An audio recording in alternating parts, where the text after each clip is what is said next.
Hi hello welcome to opinion Matters channel. నేను Mr B. సైన్యం అంటే ఏమిటి? సరిహద్దుల్లో దేశం కోసం పోరాడే సైన్యం గురించి అందరికీ తెలుసు. ఆ సైన్యం గురించి కాదు నేను మాట్లాడుతుంది. ఈ మధ్యన మాస్ హీరోలో ఫ్యాన్స్ ను కూడా సైన్యం అని చెప్పుకుంటున్నారు, ఆర్మీ అని పిలుచుకుంటున్నారు. ఆర్మీ అని బిల్డప్ కోసం చెప్పుకుంటే సరిపోద్దా? నో, సరిపోదు. మేము పలానా హీరోకి ఆర్మీ అని బడాయిగా చెప్పుకోవటం మూలంగా ఎటువంటి ప్రయోజనం ఉండదు. ఆర్మీ అంటే క్రమశిక్షణ ఉండాలి, కమిట్మెంట్ ఉండాలి, అంతకు మించి కరేజ్ ఉండాలి, డేరింగ్ ఉండాలి, సాహసాలు చేయాలి. ఇవన్నీ ఓకే.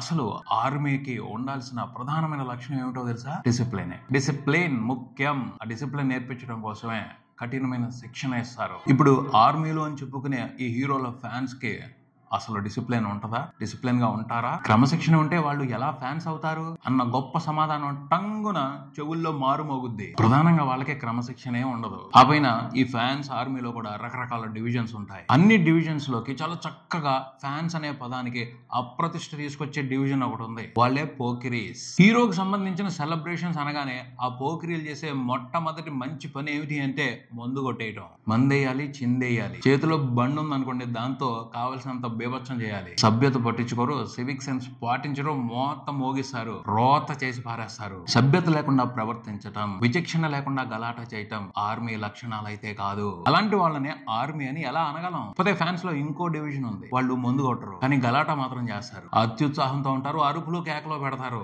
అల్లరి చేస్తారు, క్రేజీగా ఉంటారు. వీళ్ళల్లో కూడా ఆర్మీలో కనిపించే క్రమశిక్షణ, కమిట్మెంట్ కనిపించదు. సమయం కుదిరింది కాబట్టి పర్సనల్ లైఫ్ లో ఉన్న బాధల్ని వదిలిపెట్టేసి సరదాగా టైం పాస్ చేయాలన్నదే వాళ్ళ ఉద్దేశం. ఇంకో డివిజన్ ఉంది. వాళ్ళు జస్ట్ క్రౌడ్ అంతే. ఫ్లోని బట్టి మూవ్ అవుతూ ఉంటారు, మూడును బట్టి మౌల్డ్ అవుతూ ఉంటారు. మంచి లీడర్షిప్ ఉంటే ఈ క్రౌడ్ సరైన దారిలో వెళ్తుంది. కానీ ఫ్యాన్స్ కు సంబంధించిన ఆర్మీలో బెటర్ అండ్ బెస్ట్ లీడర్స్ చాలా అంటే చాలా తక్కువగా ఉంటారు. మరో డివిజన్ ఉంది. వీళ్ళు ఏం చేస్తా ఉంటారంటే హీరో పేరు చెప్పుకుని మంచి పనులు చేస్తా ఉంటారు, సేవా కార్యక్రమాలు నిర్వహిస్తా ఉంటారు, అన్నదానాలు, రక్తదానాలు, పళ్ళు పంచి పెట్టడాలు, ఇలాంటి కార్యక్రమాలు చేస్తా ఉంటారు. వీళ్ళలో కొంత క్రమశిక్షణ ఉంటుంది. ఇలా మంచి పనులు చేస్తున్న వాళ్ళకు కూడా ప్రాపర్ లీడర్షిప్ అవసరం.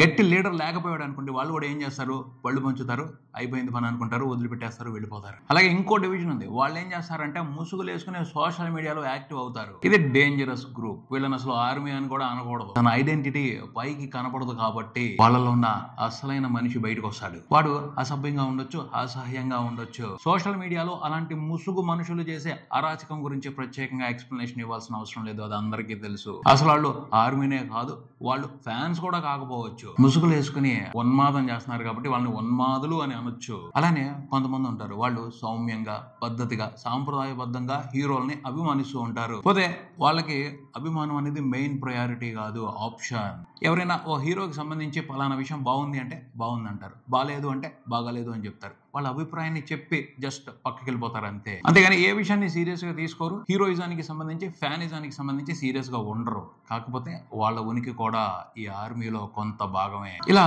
ఇంకొన్ని డివిజన్స్ ఉన్నాయి సినిమా హీరోల ఫ్యాన్స్ ఆర్మీలకు సంబంధించి. పోతే ఈ ఫ్యాన్స్ ఆర్మీలని ఎవరు ఫామ్ చేయరు, ఎవరు వాటిని నడిపించరు. అవి వాటంతట అవే ఏర్పడతాయి, వాటంతట అవే నడుస్తా ఉంటాయి. అక్కడక్కడ ఆర్గనైజేషన్స్, ప్రెసిడెంట్స్, సెక్రటరీస్ అని పెట్టుకుంటారు, కానీ వాళ్ళ ప్రభావం ఒక లిమిటెడ్ ఏరియా వరకు మాత్రమే ఉంటది. కొంతమందిని మాత్రమే కంట్రోల్ చేయగలుగుతా ఉంటారు. లక్షల మందిని, కోట్ల మందిని కంట్రోల్ చేయగలిగే ఆర్గనైజ్డ్ సిస్టమ్ అయితే ఫ్యాన్స్ ఆర్మీలకు సంబంధించి ఉండదు. పోతే ఎవరు ఎలా ఉన్నా, ఏ డివిజన్ ఏ రకంగా ఉన్నా, ఓ కారణం వీళ్ళందరినీ కలుపుతుంది. ఈ డివిజన్స్ అన్నిటినీ కలుపుతుంది. ఓ పేరు కలుపుతుంది, ఓ మనిషి కలుపుతున్నాడు. మాస్ గ్యాదరింగ్ జరుగుతుంది. హీరో అనే ఎమోషన్ మీద రియాక్ట్ అవటం కోసం ఓ సమూహం, జన సమూహం రియాక్ట్ అవటానికి ఎప్పుడు రెడీగా ఉంటుంది. వాళ్ళందరూ కంట్రోల్డ్ గా ఉండరు, ఆర్గనైజ్డ్ గా ఉండరు. కానీ అలాంటి వాళ్ళని సరిగ్గా కంట్రోల్ చేసి వాళ్ళకి సరైన దిశా నిర్దేశం చేయగలిగితే నిజమైన ఆర్మీకి ఏ మాత్రం తీసిపోని విధంగా వాళ్ళు కూడా కొన్ని పనులు చేయడానికి అవకాశం ఉంటది. కాకపోతే సమర్థవంతంగా వాళ్ళని నిర్దేశించగలిగే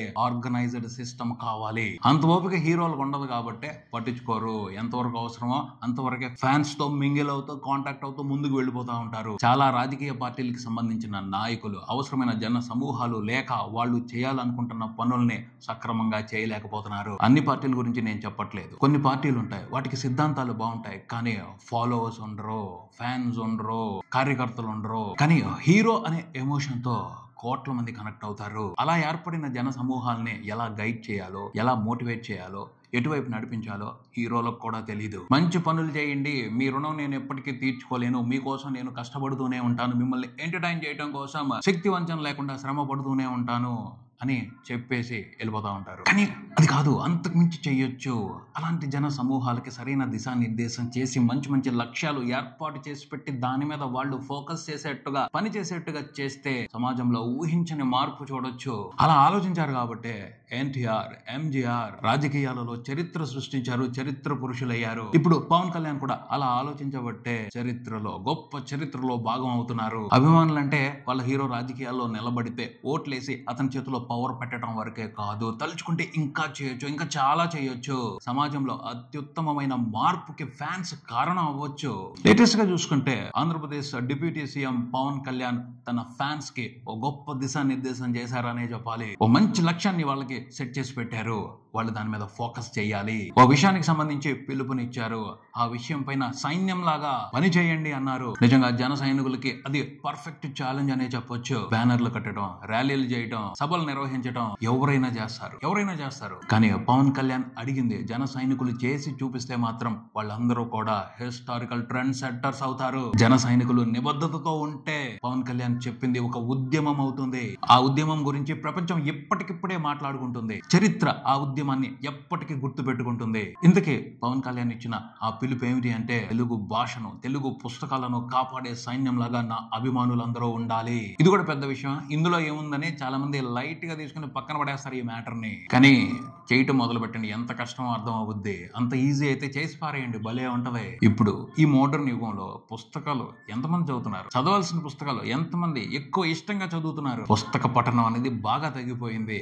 కానీ పుస్తకాలు చదవటం మూలంగా ఎలాంటి ప్రయోజనం ఉంటుందో పవన్ కళ్యాణే సాక్ష్యంగా నిలుస్తున్నారు. తన జీవితాన్నే సాక్ష్యంగా చూపెడుతున్నారు. తెలుగు భాష గురించి, తెలుగు పుస్తకాల గురించి ఆయన మాట్లాడిన ప్రతి మాట అత్యంత విలువైనది. ఆయన మాటల్ని అర్థం చేసుకోవాలి, ఆ మాటల్లో ఉన్న డెప్త్ ని ప్రాపర్ గా అర్థం చేసుకోవాలి. పుస్తకాలు చదవటం, తెలుగు భాషని అభ్యసించటం ఒక ఉద్యమంలా మారితే ఖచ్చితంగా మనం ఈ సొసైటీలో ఊహించని మార్పుని చూస్తాం. ఎందుకంటే పుస్తకాల్లో ఉండేది జ్ఞానం. పుస్తకాలు చదవటం మూలంగా ఆ జ్ఞానం ప్రతి మనిషిలోనూ వికసిస్తుంది. జ్ఞానం మనిషిని అంధకారం నుండి వెలుగు అనే మంచి వైపు నడిపిస్తుంది. ప్రతి మనిషిలోనూ మంచితనం పెరిగితే సొసైటీలో పొరపచ్చలు ఉండవు, భేదాభిప్రాయాలు ఉండవు, అందరూ ప్రశాంతంగా జీవిస్తారు. ఇంకా చాలా ఊహించని మార్పులు చూస్తాం, మంచితనాన్ని చూస్తాం, శాంతిని చూస్తాం. అది సంగతి. జన సైనికులకి సరైన ఛాలెంజ్ ఇచ్చారు పవన్ కళ్యాణ్ అని చెప్పాలి. ఇప్పుడు నిరూపించుకోండి మీ నిబద్ధత. ఈ విషయంలో గనక మీరు సక్సెస్ అయితే, పవన్ కళ్యాణ్ చెప్పింది చెప్పినట్టు చేసి చూపిస్తే అప్పుడు ప్రపంచం మొత్తం ఒప్పుకుంటుంది మీరే తోపు సైనికులు, ఒక హీరోకి సరైన ఫ్యాన్స్ అని. సినిమా కలెక్షన్లకు సంబంధించిన రికార్డులతో ట్రెండ్ సెట్ చేయటం కాదు, ఇలాంటి విషయాలతో ట్రెండ్ సెట్ చేయటమే అసలైన గొప్ప, తిరుగులేని గొప్ప అవుతుంది. సో జన సైనికులు ఈ ఛాలెంజ్ ని హుందాగా స్వీకరించి వాళ్ళ సత్తాన్ని ప్రదర్శించాలి అన్నదే నా ఒపీనియన్. ఈ మ్యాటర్ కి సంబంధించి మీ ఒపీనియన్ ఏమిటి కింద కామెంట్స్ లో తెలియజేయండి. వివేకవంతమైన సమాజం కోసం అభిప్రాయం ముఖ్యం. Opinion matters. ఇది ఇక్కడికి మరో వీడియోతో మళ్ళీ కలుద్దాం. ఈ వీడియో మీకు నచ్చితే లైక్ చేయండి, మీ ఫ్రెండ్స్ తో షేర్ చేసుకోండి, మీ అభిప్రాయాన్ని కామెంట్ చేయండి, ఈ ఛానల్ ని సబ్స్క్రైబ్ చేయండి. నేను Mr B. Keep watching Opinion Matters channel. Thank you.